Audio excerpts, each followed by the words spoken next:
5, you were carrying on from about the Fallah connection. Yes, I think this advice that he'd given and that he'd become in international oil interests, probably his vast wealth was what he would regard as legitimate wages. So perhaps it's an exaggeration to say that he was very corrupt, though I've had it from his closest friends and associates. A lot of tut-tutting and oh how corrupt he was. But I wonder whether he was any more corrupt than a lot of other people in a very corrupt world. I liked Reza Falla. He was, of course, eventually very grand, and very much inclined to talk to one, especially les pauvres comme moi, de haut en bas.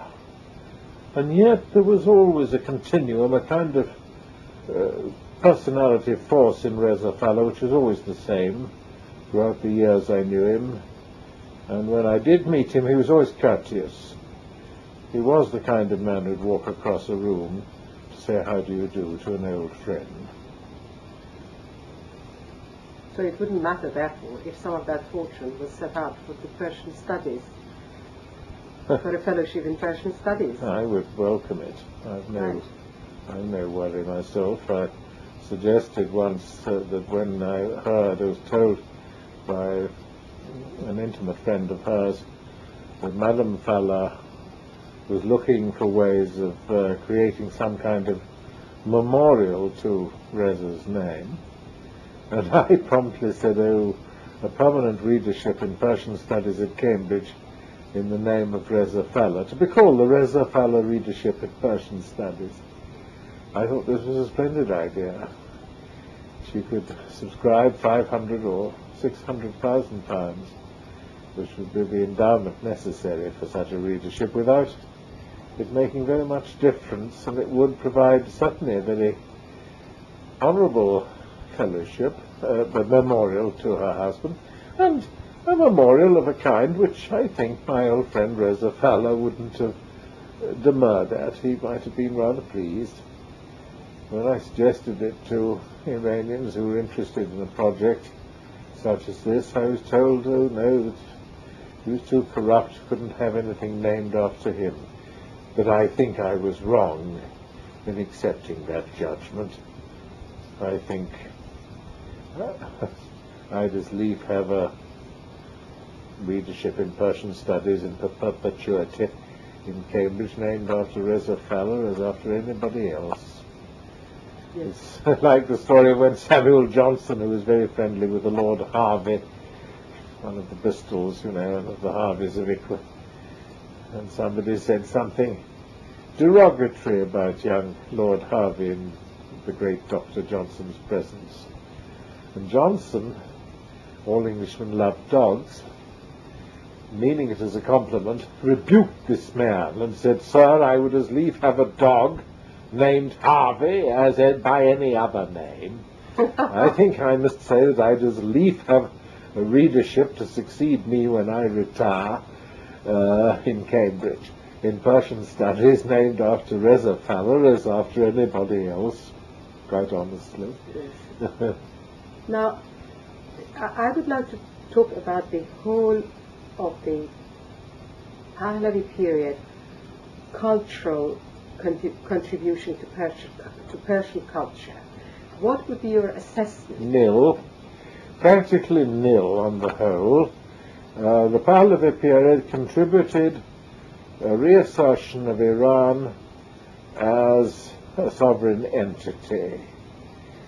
It contributed a reawakening in Iranians of a sense of national identity and of a sense of pride in being Iranians. It contributed an opening of Iran to the possibilities of modern development. It contributed a demonstration to the world of Iranian capacity to use modern technology and to become adept in modern technology.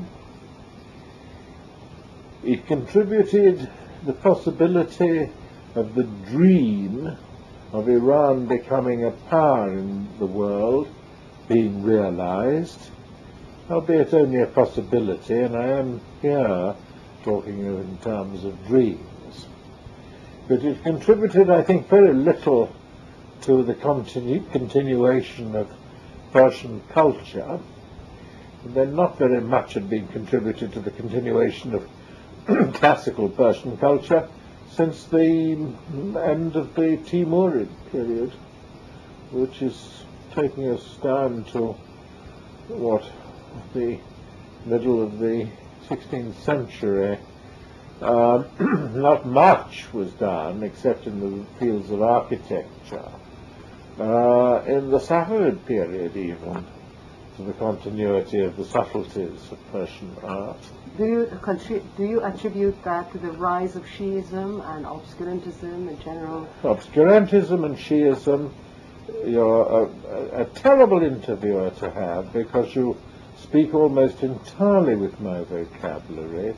You always use exactly the words that I am about to use, as if you knew I was going to use those words. Shiism and obscurantism are two pieces of my vocabulary that you've also used. You've answered the question you were asking in the way you asked it. Exactly, I do. I attribute this to those factors. The rise of Shiism and its obscurantism, I think, were terribly addling forces. What did they do, however? They did create a modern nation state, as Walter Hintz says in his history of the Safavid Persia and the rise of the national state. They did, that's the title of the book, they did create a national state. They created a national state at the expense, somehow, of Iranian literary expression and culture. The national state went on under the Gajahs, but not very much has happened until outbursts of modern Persian literature and poetry, which were generally against the regime. Of course, it is one of the ironies of this history that we're talking about, that the stronger and more integrated the Iranian state became, the less celebrated and vital it seems to have been in the production of a great literature. Take your Hafiz and your Sa'di, or going further back, your Sana'i and your Fariduddin Attar and Mawlavi. Take those great exponents of Persian literature, Ferdowsi. They all achieved their greatness in times of the utmost stress and division of Iran. No national Iranian state in their time. Hafiz and Sa'di, or Hafiz Shirazi, Sa'di Shirazi, that belonged to a city called Shiraz. Sana'i Ghaznavi. Ferdowsi lived at a time when it was necessary to recall a lost grandeur and glory, at a time when the Samanid Renaissance had ended and Iran, northeastern Iran, was being taken over by Guz Turks in the persons of Mahmud Sabakhtagin and Mahmud Ghaznavi. And that was the time when the great Shahnameh got written as an innuendo against the Turks and as a glorification of a past glory. So that great poetry and great art seems to have flourished at times when Iran was divided, when there was not much national glory left, but only the poets left to salvage, to keep people in mind of, to remind people of an Iranian culture which was in eclipse. And so these voices came forward to remind us of something that was lost, maybe out of the present age of Shiism's glory, the triumph of Shiism at last. Maybe some great poetry and literature will suddenly emerge, lampoons, coterie poetry, satires, which of course was what a lot of Hafiz was, produced almost clandestinely to remind us of the wit and of the brilliance and pragmatism of ordinary Iranian citizens at a time when they are under suppression. Do you see what I mean? Yes, Am I making myself clear? No, absolutely. And so it's not surprising to me that literature didn't flourish very greatly under the Safavids. Architecture, certainly. To some extent, the miniature, the tradition established under the later Timurids, another period, incidentally, of political disintegration, but during which, in Herat and then later at Tabriz, the miniature art excelled, under the later Timurids, under Shah Rukh Shah and so on, and then later under the early Safavids. But then as the state became consolidated and became a great internationally recognized sovereign state, the first Iranian national state, the arts ceased to flourish in an enduring form, and then you get a decline. And again under the Pahlavis, a truly Persian culture hardly survived. Yeah, but excuse me. Efforts were made latterly. One of the tragedies of the demise of the Pahlavi dynasty is that the good works being put forward by the Empress under her patronage to some considerable extent were never given a chance to get off the ground, because great efforts were being made. She was a lady who did introduce an ameliorative factor into the vulgarity, if you don't mind my using the word, the vulgarity, banality of the Pahlavi regime. But she didn't have time. Time was not left her. She was a person obviously of good taste, and she was attempting to at least blend Iranian plastic arts, visual arts, with something of the West, and revive Iranian plastic arts. Under the Qajar period there had been some good work in the visual arts, which she was reviving.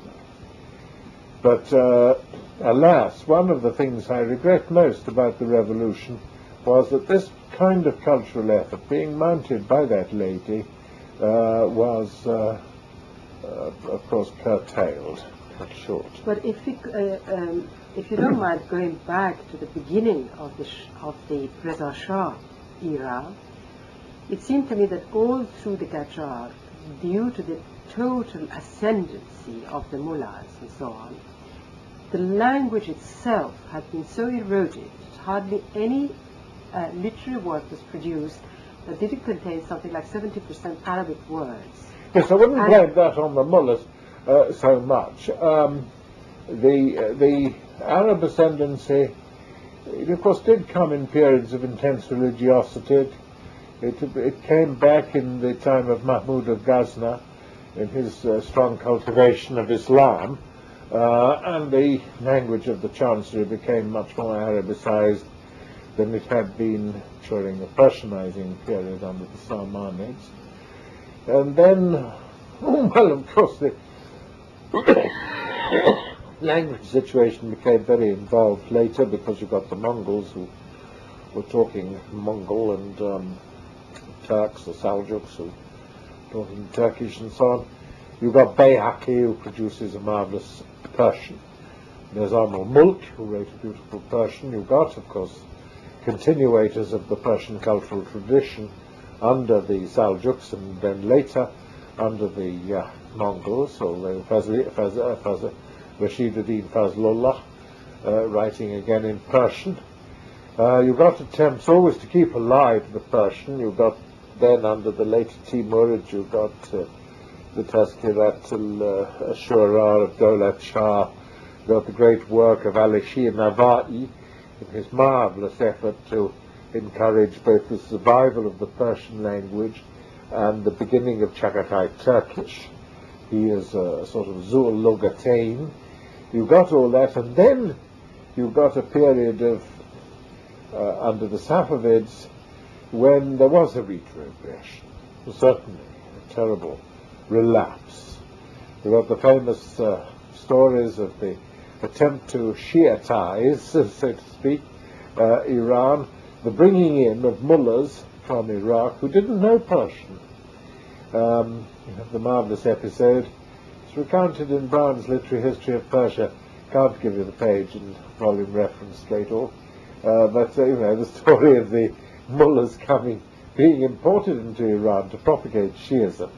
And that dreadful mullah, what was his name? Who was the Khomeini of Majlisi, who came later. But the two mullahs, one of whom knew one part of a Persian sentence and the other knew the latter part, and so they had to go round together, pairing the two parts of the Persian sentence they knew together.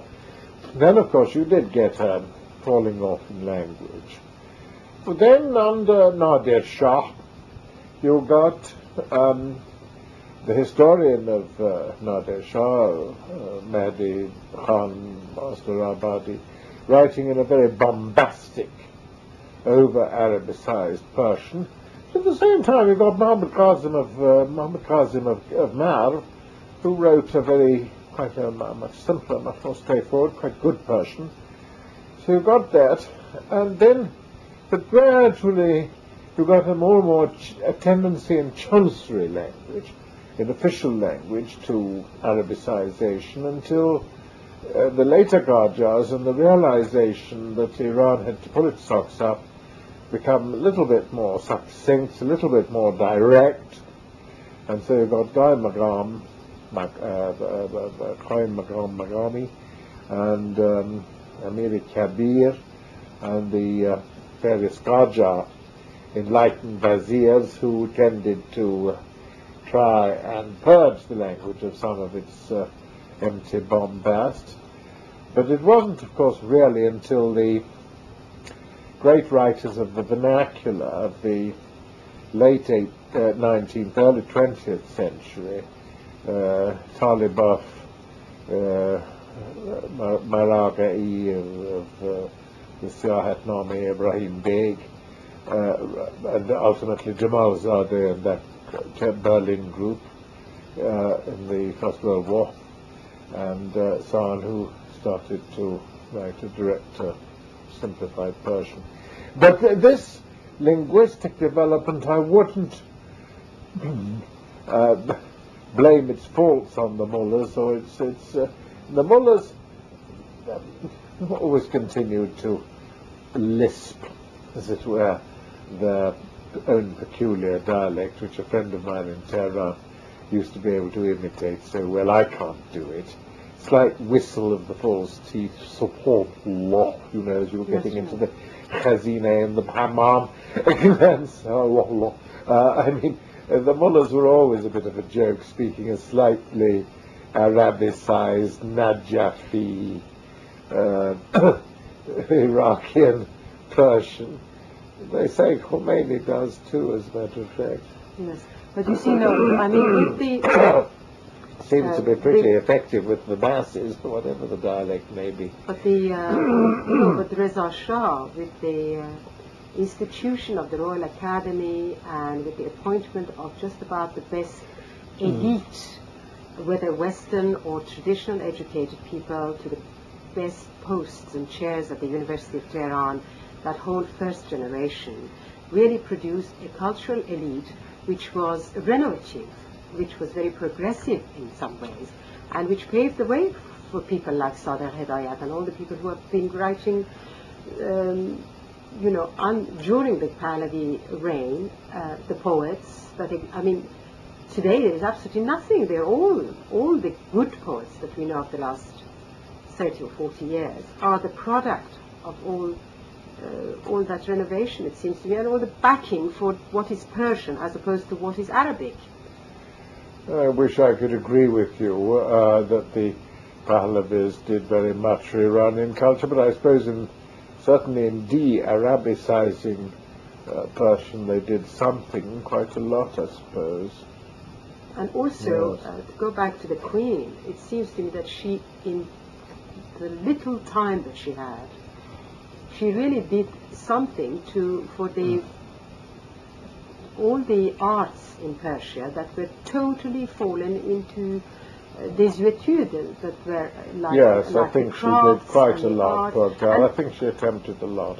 and that were degraded. For instance, music, which was in tradition of Persian music, was chamber music, Yeah. and because it was mal vu, it had never developed or anything. Suddenly, by bringing it out as an art form that deserved to be honored and deserved to, she upgraded really all the arts that had been downgraded for a long time. You know, in the field of music, for instance, suddenly Persian music was known all over the world, and how rich it was, and how it had given so much to the rest of the thing. The same with the crafts. I mean, there were even the tile workers were all doing other things. It was until the Queen brought them out and gave them salaries and said, well, now you go back and do your own thing. You don't have to go and sell potatoes. You just be a potter and produce these things.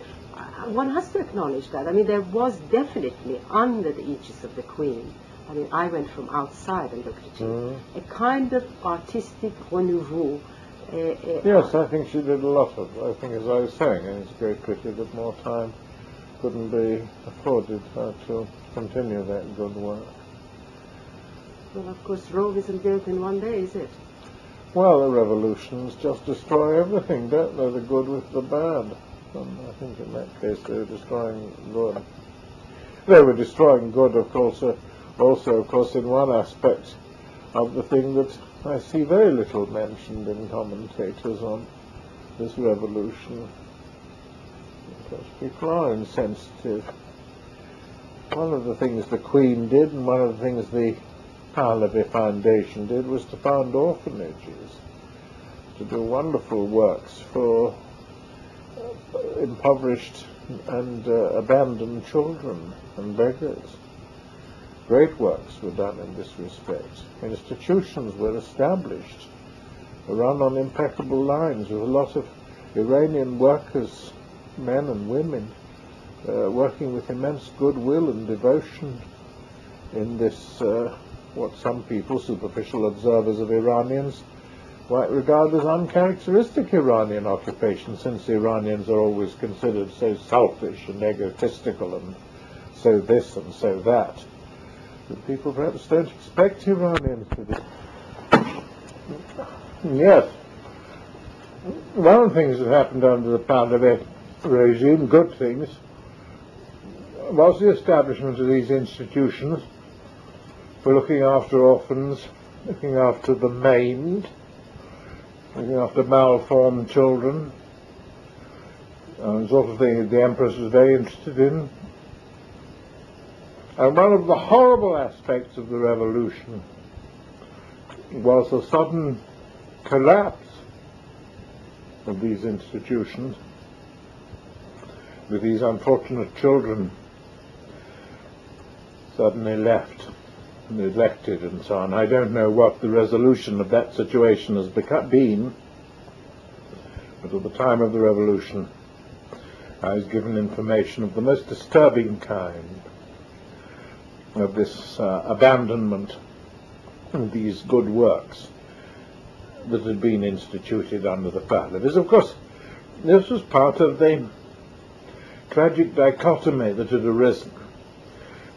What had happened under the Pahlavis was the destruction, the removal of former forms of Islamic eleemosynary, Islamic philanthropy, traditional philanthropy, where the wealthy of a ward, of an area, of a city, would club together to ensure that nobody ever died of starvation in their area, that clean and new suits were given to people at Nowruz and at Mehragan, at the spring and autumn festivals, and so on. And this traditionally was undertaken by the good burghers, by the good Muslim citizens of the districts, the quarters of a Muslim township. Gradually, under the modernization program, characteristic of the Pahlavi era, a lot of this old-fashioned type of philanthropy and social good fell into disrepute, but was gradually being replaced under the Pahlavi westernized system by modern institutions for taking care of the poor and the maimed and the malformed and so on. And then the revolution comes, and you get a complete reversal. The whole thing is halted. What was a whole process was halted. The Islamic institutions were gradually revived with the Khomeini regime's, of course, emphasis on committee work for the mustazafin, the wretched and the poor and the miserable, so that some kind of efforts being made, obviously, to restore the Islamic traditional type of provisions for the unfortunate members of society. But the hiatus in between the collapse of one nascent organization and the revival of another, which must of its very nature, being a revival, again be a nascent organization, the damage in between, of course, is what would concern the careful observer. This is all part of the tragedy of modern Iran. A state with suffering the tensions and perils of a state in transition, to which suddenly extra tensions and perils are added when the state in transition is halted in its process of transition by a revolution that is determined to reverse the whole procedure and to go back to a status before the transition period began. And there can be no improvement. Then matters can only be made worse. Yeah. But all the, I remember the publications like Sukhan, for instance. Yes, all that. Such good, serious journals. And also Rahnamai Kitab. Yeah. And all that group of people who worked on the Persian language. They were really good specialists of the language. Especially Sukhan, which began in that age of freedom I've talked about much earlier than Rahnamai Kitab. But Rahnamai Kitab was also a very good, serious contribution. And all that group of people, I mean, surely they have contributed something to the cultural revival. Yes. Oh, certainly, I think they have. And also the text of the societies dedicated to the preparation of texts, of good definitive editions of ancient works from manuscript. Enormously good cultural work was being done, especially in the latter years, which has all been halted. The works of course, undertaken by friends of mine like Khanlari, Dr. Khanlari and his wife, and Zabiullah Safa, and Hussein Khatibi, and numerous others, all brought and books that were published at the expense of the royal foundations, all brought to a crashing halt by the revolution, most tragically. It seems that to me that books that would never have been published under commercial, without any doubt, seems were helped by the royal patronage, and also through the royal patronage, for instance, by the Awqaf organization. Yeah. Those very good editions of the Quran, of holy texts.